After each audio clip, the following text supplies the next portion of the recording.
Bolsonaro destruiu a vida do ministro Alexandre de Moraes para que Moraes sentisse raiva e ódio de Bolsonaro? Gente, ontem eu postei um vídeo que gerou um burburinho imenso aqui no canal, em que eu falei sobre a razão secreta da perseguição de Moraes contra Bolsonaro. Mas muita gente aí ficou com dúvida sobre uma coisa. Ora, se o Moraes persegue o Bolsonaro porque acredita que o Bolsonaro acabou com a vida dele, como que isso teria acontecido? Como assim acabou com a vida do Moraes? E mais, cadê as provas disso? O que o Bolsonaro fez que o Moraes acredita que destruiu a vida dele? Como aqui no canal meu compromisso é te manter bem informado e ainda sanar suas principais dúvidas, eu fui atrás da resposta para essas perguntas e eu encontrei. E gente, é chocante. Mas antes de mostrar para você essa resposta, primeiro, meu muito bom dia para você e que você e sua família tenham uma segunda-feira e uma semana abençoadas. E antes de eu te mostrar para você essa resposta chocante sobre o que o Bolsonaro fez, que faz com que Moraes acredite que Bolsonaro destruiu a sua própria vida, rapidamente eu quero mostrar para você um trechinho de menos de um minuto do vídeo de ontem, que traz a revelação sobre a razão da perseguição de Moraes contra Bolsonaro, para ficar aqui todo mundo na mesma página. E, gente, olha só, agora vocês vão ter overdose aí de Deltan, são 2 Deltans na mesma tela. Bora ver aqui o que foi que o Cid disse sobre a razão secreta, a razão oculta da perseguição de Alexandre de Moraes contra Bolsonaro. Olha aí, ele aqui é Alexandre de Moraes. Ele tem raiva e ódio. Gente, presta atenção. Alexandre de Moraes, Mauro Cid falando, Alexandre de Moraes tem raiva e ódio. Ele acha que o presidente da República, o presidente Jair Bolsonaro, acabou com a vida dele. Foi o que o Mauro Cid disse. E na sequência, o Cid afirma de onde veio essa informação. O comandante aqui, Tomás, do Exército Brasileiro, que conversou com ele e passou para o meu pai, disse Cid, referindo-se ao comandante do Exército Brasileiro, Tomás Paiva. O militar também disse que o general Tomás e o pai dele conversavam sempre. O militar ainda concluiu que Moraes vai querer acabar com a vida do presidente, do ex-presidente Bolsonaro e do entorno. Gente, depois de vocês assistirem isso aí, que é o melhor youtuber pra minha esposa, é o youtuber favorito da minha esposa, agora que a gente já entendeu isso aqui, bora agora entender, na visão do ministro Alexandre de Moraes, como que Bolsonaro teria acabado com a vida dele. O que motivaria, segundo as mensagens que você viu aí do Mauro Cid, que eu mostrei ontem, essa vingança de Moraes que não vai parar até ele destruir Bolsonaro e o bolsonarismo.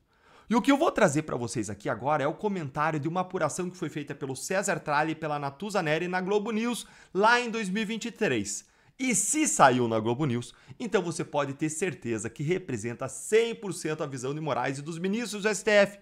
Afinal de contas, eles são os porta-vozes da corte, do STF. Eles são as gargantas que vociferam aquilo que o STF quer que vá a público. Eles têm acesso direto a essas pessoas. Então vamos dar uma olhadinha aqui no que eles falaram.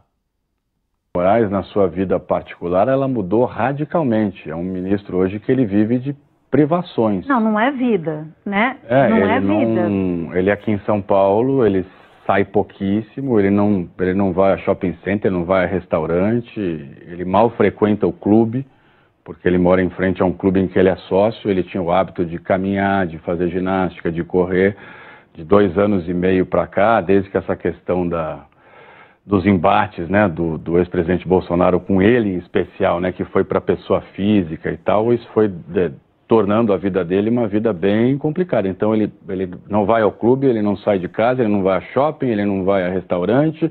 Quando ele sai de casa é para ir para casa de alguém, para ir para um compromisso fechado na casa de um amigo, de algum parente. Segurança o tempo inteiro. Com segurança o tempo todo e a mesma preocupação a família dele. Moraes, na sua vida particular, aí, ela mudou radicalmente. Moraes vive de privações, tá aí, ó. Moraes vive de privações. Gente, a Natuza Neri, ela disse, não é vida. E o César Tralli disse que todas essas privações que hoje o Moraes vive são culpa justamente dos embates com Bolsonaro que teriam saído do plano institucional, ou seja, teriam saído do embate entre presidência e STF para o CPF, para a pessoa física. Se tornou um embate pessoal, figadal, entre a pessoa de Moraes e a pessoa de Bolsonaro. E agora presta atenção aqui. Essa é a visão do Moraes. E agora eu quero trazer para vocês uma outra visão. Mas se isso já te ajudou a tirar suas dúvidas, já ajudou você a entender o que está acontecendo, senta o dedo no like aí com força para que mais pessoas recebam esse esclarecimento e entendam o que está acontecendo e que isso é figadal. E como eu disse ontem, um juiz que tem um ódio aí, uma raiva figadal, ele não pode julgar um caso contra aquele réu. Mas agora que eu te apresentei isso aqui, dá uma olhadinha nessa outra visão ou perspectiva, gente. Será que a vida do Moraes acabou mesmo por conta das críticas do Bolsonaro? Será mesmo? Ou será que a vida do Moraes acabou porque o ministro, desde 2019, é o relator de um inquérito do fim do mundo inconstitucional e ilegal, por meio do qual ele e o STF instalaram um regime de censura e uma tirania judicial no país, hein? Será que a vida de privações do ministro não começou depois que ele aceitou relatar o inquérito das fake news e passou a abusar do seu poder e da sua autoridade, dia sim, dia também? Será que a culpa do que o ministro sofre hoje, do que ele está vivendo, não é dos seus próprios abusos? Será que o Moraes não deveria pôr a mão na consciência e fazer uma autocrítica, ter uma mínima noção de responsabilidade pessoal sobre a própria vida dele? Afinal de contas, se a culpa é sempre dos outros, se a culpa é sempre do Bolsonaro, então quem tem que melhorar é o outro, né? É o Bolsonaro e não o Moraes, certo?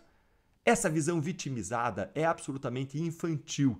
É cômoda, é conveniente, porque isenta o Moraes de qualquer culpa por tudo o que aconteceu no Brasil desde 2019, como se ele fosse uma vítima inocente e não dos homens mais poderosos do país, que mudou a conjuntura da política no Brasil. Viver assim, com vitimismo, culpando os outros, sem tomar nenhuma responsabilidade sobre as suas próprias ações, é muito fácil. Moraes não escolheu a vida que ele mesmo está vivendo? E as vidas e as famílias que o Moraes destruiu a partir da sua caneta, hein? Eu vou deixar você responder essas perguntas aí nos comentários.